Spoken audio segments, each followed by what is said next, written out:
नमस्कार दोस्तों, एजुकेशन 24 में आपका स्वागत है। दोस्तों आज का वीडियो बहुत ही खास होने वाला है क्योंकि आज के इस वीडियो में आपको हिस्ट्री के एक बहुत ही इंपॉर्टेंट क्वेश्चन का हेडिंग बना करके दिखाऊंगा और बताऊंगा कि हेडिंग कैसे बनाया जाता है। तो आप इस वीडियो को पूरा अंत तक जरूर देखिएगा क्योंकि इस वीडियो से आपको बहुत कुछ सीखने को मिलेगा जो आपके BA एग्जाम में काम करेगा। तो ये देर न करते हुए वीडियो को शुरू करते हैं और प्रश्न का हेडिंग बना करके सीखते हैं। दोस्तों BA एग्जाम में किसी भी क्वेश्चन का हेडिंग बनाने के लिए आपको क्या करना है कि सबसे पहले क्वेश्चन को पढ़ना है और पढ़ करके समझने की कोशिश करना है कि क्वेश्चन के अंदर क्या पूछा जा रहा है। क्योंकि जब तक आप क्वेश्चन को पढ़ेंगे नहीं, समझेंगे नहीं, तब तक ना तो आप उस क्वेश्चन का हेडिंग बना पाएंगे और नहीं आप उस क्वेश्चन का आंसर लिख पाएंगे। तो सबसे पहले क्वेश्चन को पढ़ना है और पढ़ करके समझना है। उसके बाद दूसरे स्टेप में क्या करना है कि क्वेश्चन के अंदर देखना है कि कौन कौन से पॉइंट दिया हुआ है जिसका इस्तेमाल करके आप हेडिंग बनाएंगे। जैसे दोस्तों यहाँ पे आपका हिस्ट्री का क्वेश्चन दिया हुआ है, अगर आपको इस क्वेश्चन का हेडिंग बनाना होगा या फिर अगर आपको इस क्वेश्चन का आंसर लिखना होगा तब आप क्या करेंगे, सबसे पहले क्वेश्चन को पढ़ेंगे, पढ़ करके समझेंगे। उसके बाद दूसरे स्टेप में क्वेश्चन के अंदर पॉइंट को देखेंगे और तीसरे स्टेप में पॉइंट को लेकर के हेडिंग बनाएंगे। तो ये दोस्तों बिना किसी देरी के हम लोग शुरू करते हैं और प्रश्न का हेडिंग बना करके देखते हैं। यहाँ पे दोस्तों आपका प्रश्न दिया हुआ है, पृथ्वीराज तृतीय की उपलब्धियों का वर्णन कीजिए एवं विस्तार पूर्वक समझाइए। यानी कि क्वेश्चन के अंदर कहा जा रहा है कि पृथ्वीराज तृतीय कौन है, पृथ्वीराज तृतीय के बारे में बताइए और पृथ्वीराज तृतीय की उपलब्धियों का वर्णन कीजिए और विस्तार पूर्वक समझाइए। यानी कि दोस्तों क्वेश्चन के अंदर पृथ्वीराज तृतीय के बारे में पूछा जा रहा है और पृथ्वीराज तृतीय ने अपने शासनकाल में कौन कौन से अचीवमेंट्स उपलब्धि हासिल किया, उन उपलब्धियों का यहाँ पे वर्णन करने के लिए कहा जा रहा है। तो यहाँ पे दोस्तों हम लोगों ने सबसे पहले क्वेश्चन को पढ़ करके समझ लिया कि क्वेश्चन के अंदर पृथ्वीराज तृतीय के बारे में पूछा जा रहा है और पृथ्वीराज तृतीय ने अपने शासनकाल में कौन कौन सी उपलब्धि हासिल किया, उन उपलब्धियों के बारे में यहाँ पे वर्णन करने के लिए कहा जा रहा है। अब दोस्तों दूसरे स्टेप में हम लोग क्या करेंगे, दूसरे स्टेप में हम लोग क्वेश्चन के अंदर पॉइंट को देखेंगे। तो यहाँ पे दोस्तों इस क्वेश्चन के अंदर पॉइंट की बात की जाए तो यहाँ पे दोस्तों आपका पहला पॉइंट हो जाएगा पृथ्वीराज तृतीय, क्योंकि दोस्तों सबसे पहले पृथ्वीराज तृतीय के बारे में पूछा गया है, इसलिए दोस्तों आपका पहला पॉइंट हो जाएगा पृथ्वीराज तृतीय। अब दोस्तों दूसरे पॉइंट की बात की जाए तो यहाँ पे दोस्तों आपका दूसरा पॉइंट हो जाएगा उपलब्धियों का वर्णन, क्योंकि दोस्तों क्वेश्चन के अंदर पृथ्वीराज तृतीय की उपलब्धियों का वर्णन करने के लिए कहा गया है,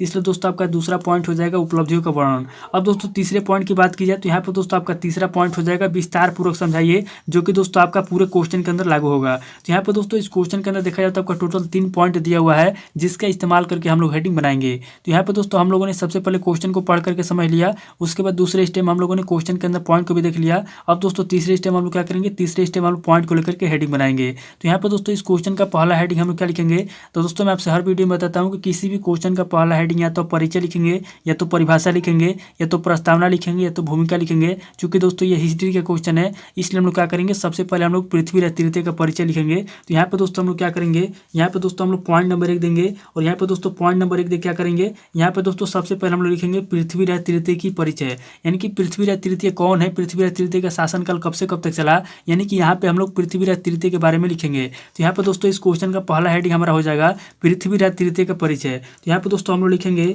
पृथ्वीराज तृतीय का, यानी कि जो पृथ्वीराज तृतीय है, पृथ्वीराज तृतीय का सबसे पहले हम क्या लिखेंगे, पृथ्वीराज तृतीय का सबसे पहले हम जीवन परिचय लिखेंगे। तो यहाँ पे दोस्तों हमारा पहला हेडिंग हो गया पृथ्वीराज तृतीय का जीवन परिचय। अब दोस्तों पृथ्वीराज तृतीय का जीवन परिचय लिखने के बाद अब क्या करना है, यहाँ पे दोस्तों पहले हेडिंग के अंदर आपको कम से कम 8 से 10 लाइन में इसका परिचय लिखना है। यानी कि जो पृथ्वीराज तृतीय है इसका जीवन परिचय आपको कम से कम 8 से 10 लाइन में लिखना है। पृथ्वीराज तृतीय इसका शासनकाल कब से कब तक चला, इसका जो है कि जीवन कैसा रहा, इसके बारे में आपको यहाँ पे पहले हेडिंग के अंदर लिखना है। और यहाँ पे दोस्तों जब यहाँ पे लिख लेंगे उसके बाद क्या करना है, यहाँ पे दोस्तों आपको पॉइंट नंबर 2 देना है और यहाँ पे दोस्तों दूसरा पॉइंट देकर आपको क्या करना है, यहाँ पे दोस्तों आपको दूसरा हेडिंग लिखना है पृथ्वीराज तृतीय की उपलब्धियां। यानी कि क्वेश्चन के अंदर जो आपका दूसरा पॉइंट दिया हुआ है उपलब्धियों को वर्णन कीजिए, यहाँ पे दोस्तों आपको क्या करना है कि दूसरे पॉइंट को लेना है और दूसरे पॉइंट को लेकर के दूसरे हेडिंग में आपको लिखना है पृथ्वीराज तृतीय की उपलब्धियां। यहाँ पे दोस्तों हम लोग लिखेंगे पृथ्वीराज तृतीय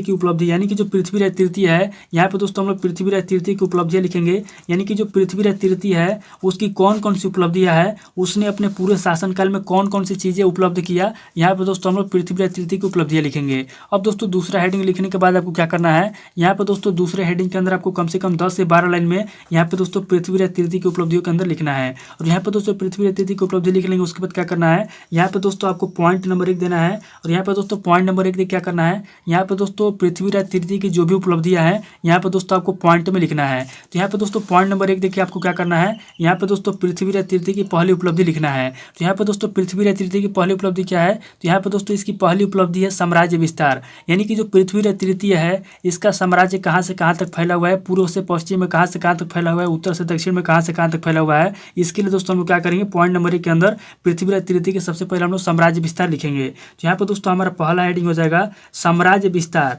यानी कि यहाँ पे जो पृथ्वी तृतीय है इसका जो है कि पहला उपलब्धि हो जाएगा साम्राज्य विस्तार, यानी कि इसका राज्य कहाँ से कहाँ तक फैला हुआ था, कहाँ से कहाँ तक विस्तारित था। यहाँ पे दोस्तों पृथ्वी तृतीय की पहली उपलब्धि हो जाएगी साम्राज्य विस्तार। अब दोस्तों पहली उपलब्धि लिखने के बाद वो क्या करना है, यहाँ पे दोस्तों पहली उपलब्धि के अंदर आपको कम से कम 6 से 7 लाइन में या फिर आपको जितना भी याद है यहाँ पे दोस्तों पहले पॉइंट के आंसर में आपको लिख देना है। और यहाँ पे दोस्तों जब लिख लेंगे उसके बाद क्या करना है, यहाँ पे दोस्तों आपको पॉइंट नंबर 2 देना है। पॉइंट नंबर 2 देके आपको पृथ्वी तृतीय की दूसरी उपलब्धि लिखनी है युद्ध विजय। तो यहाँ पे दोस्तों इसका दूसरी उपलब्धि हो जाएगा युद्ध विजय, यानी कि जो पृथ्वी तृतीय है किन किन राजाओं के साथ युद्ध किया और कितने राजाओं के युद्ध में पराजय किया और विजय प्राप्त किया, यहाँ पे दोस्तों आपको लिखना है युद्ध विजय के बारे में। अब दोस्तों दूसरा पॉइंट लिखने के बाद आपको क्या करना है, यहाँ पे दोस्तों दूसरे पॉइंट के अंदर आपको कम से कम 18 से 20 लाइन में, क्योंकि दोस्तों यहाँ पे आप पॉइंट नंबर दूसरे पॉइंट के अंदर आपको और भी पॉइंट लिखना है, तो यहाँ पे दोस्तों आप क्या करेंगे कम से कम 18 से 20 लाइन में आपको युद्ध विजय के बारे में लिखना है। अब दोस्तों जो पृथ्वी तृतीय है किन किन लोगों के साथ युद्ध किया, किन राजाओं के साथ युद्ध किया, यहाँ पे दोस्तों इसने सबसे पहले युद्ध किया चालुक्यों से। तो यहाँ पे दोस्तों हम लोग युद्ध विजय के अंदर सबसे पहले लिखेंगे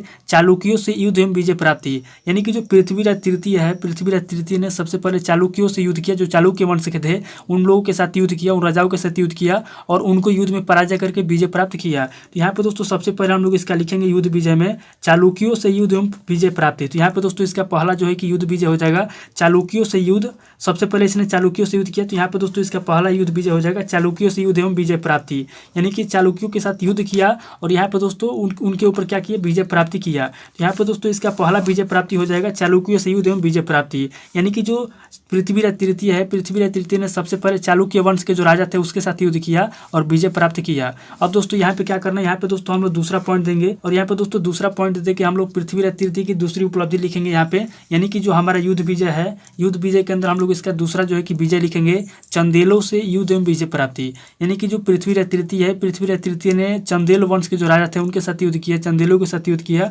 और उनको युद्ध में हरा करके विजय प्राप्त किया। तो यहाँ पे दोस्तों हम लोग लिखेंगे चंदेलों से युद्ध एवं विजय प्राप्ति। तो यहाँ पे दोस्तों इसका दूसरा विजय प्राप्ति हो जाएगा चंदेलों के साथ युद्ध एवं विजय प्राप्ति। अब दोस्तों यहाँ पे हम लोगों ने 2 युद्ध विजय लिख लिया और यहाँ पे दोस्तों इसका तीसरा युद्ध विजय हो जाएगा भाड़ानक विजय, यानी कि जो भाड़ानक वंश के थे उनके साथ इसने युद्ध किया भाड़ानक के साथ। तो यहाँ पे दोस्तों इसका तीसरा जो है कि विजय हो जाएगा भाड़ानक विजय। यहाँ पे दोस्तों हम लोगों ने युद्ध विजय के अंदर यहाँ पे 3 युद्ध लिख लिया, यानी कि जो पृथ्वी तृतीय है इसने सबसे पहले चालुक्य वंश के राजाओं से युद्ध किया, उसके बाद चंदेलों से युद्ध किया, उसके बाद भाड़ानक से युद्ध किया और इन तीनों को हरा करके इसने विजय प्राप्त किया। अब दोस्तों यहाँ पे हम लोगों ने पृथ्वी तृतीय की उपलब्धि में यहाँ पे दोस्तों हम लोगों ने 2 उपलब्धि लिख लिया। अब दोस्तों यहाँ पे हम लोग तीसरा पॉइंट देंगे, यहाँ पे दोस्तों हम लोग तीसरा पॉइंट देके हम लोग पृथ्वी तृतीय की तीसरी उपलब्धि लिखेंगे सैन्य शक्ति अथवा सैन्य विस्तार, यानी कि जो पृथ्वी तृतीय है इसके पास कितनी सेना थी, इसकी सेना कहाँ से कहाँ तक फैली हुई थी, इसके बारे में हम लोग तीसरे पॉइंट के अंदर लिखेंगे। यहाँ पे दोस्तों पृथ्वी तृतीय की तीसरी उपलब्धि हो जाएगी सैन्य शक्ति अथवा सैन्य विस्तार। यहाँ पे दोस्तों हम लोग लिखेंगे सैन्य शक्ति अथवा सैन्य विस्तार, यानी कि जो पृथ्वी तृतीय है इसके पास कितनी सेना थी, यहाँ पे दोस्तों हम लोग सैन्य विस्तार या सैन्य शक्ति के बारे में लिखेंगे। यहाँ पे दोस्तों पृथ्वी तृतीय की तीसरी उपलब्धि हो गई सैन्य शक्ति अथवा सैन्य विस्तार।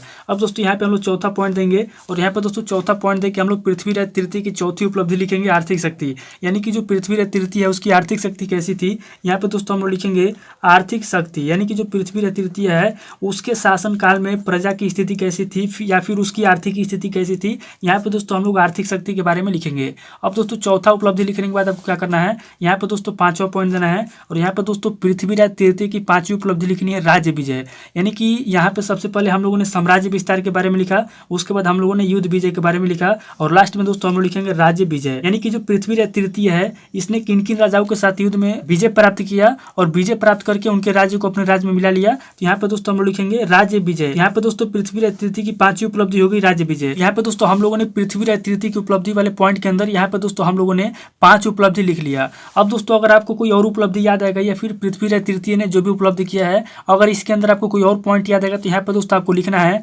और अगर आपको कोई पॉइंट याद नहीं है तो आपको क्या करना है लास्ट में दोस्तों यहाँ पे आपको तीसरा पॉइंट देना है और यहाँ पे दोस्तों तीसरा पॉइंट देकर आपको क्या करना है लास्ट में दोस्तों इस क्वेश्चन का निष्कर्ष लिखना है, यानी कि इस क्वेश्चन का क्या निष्कर्ष निकलता है लास्ट में आपको निष्कर्ष लिख देना है। और निष्कर्ष के अंदर क्या करना है, यहाँ पे दोस्तों निष्कर्ष के अंदर आपको कम से कम 6 से 7 लाइन में इस क्वेश्चन का निष्कर्ष लिख देना है, तो आपका जो क्वेश्चन दिया हुआ है उसका आंसर और हेडिंग कंप्लीट हो जाएगा। तो इस तरीके से हमारा जो क्वेश्चन दिया हुआ था हम लोगों ने सबसे पहले क्वेश्चन को पढ़ करके समझ लिया, उसके बाद दूसरे स्टेप हम लोगों ने क्वेश्चन के अंदर पॉइंट को देख लिया और तीसरे स्टेप में हम लोगों ने पॉइंट को लेकर के हेडिंग बना लिया। तो दोस्तों उम्मीद करता हूँ कि इस वीडियो से आपको बहुत कुछ सीखने को मिला होगा। अगर आपको वीडियो अच्छा लगा तो वीडियो को लाइक कीजिए, शेयर कीजिए और कमेंट करके बताइए कि आपको नेक्स्ट वीडियो किस टॉपिक के ऊपर चाहिए। थैंक यू दोस्तों।